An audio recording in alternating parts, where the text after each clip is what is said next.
टांगी माटी पर बहुत गर्व और गौरव ये टांगी अंचल को मान्यता देथिबारु सर्वप्रथम माननीय मुख्यमंत्री नवीन पट्टनायक को धन्यवाद देबू और तत्सहित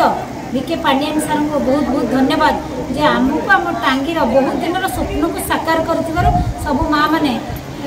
निहाती भाव में धन्यवाद दौचु आम मिशन शक्ति तरफ मंत्री को बहुत बहुत धन्यवाद देवु ये कि आम टांगी माटी को सी एनएस मान्यता देइछथि। बहुत स्वप्न थिला दीर्घ 10 वर्ष रु 15 वर्ष है आम माने आशा रखी जो प्रेमानंद खुंटिया सार थिले तो सहित गंगाधर साहू प्रचेषा थिला एवं सरपंच एवं चेयरपर्सन विगत 3-4 टर्म आम पंचायत समिति रिजोल्यूशन आम पास करके बारंबार जनाऊलु कि आम टांगी की किभली भाव में एनएसी करा जहाँ माननीय मुख्यमंत्री नवीन पट्टनायक एवं रूपांतरीकरण करने को गला बेले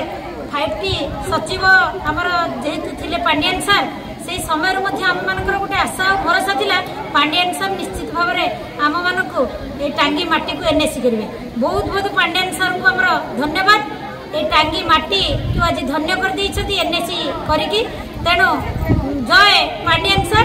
जय नवीन पट्टनायक माने आशा रखी जो प्रेमानंद खुंटिया सार थिले तो सहित गंगाधर साहू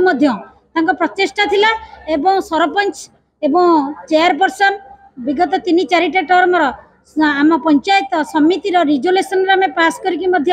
बारंबार जनाऊलु कि आम टांगी की किभली भाव में एनएसी करा जहाँ माननीय मुख्यमंत्री नवीन पट्टनायक एवं रूपांतरीकरण करने को गला बेले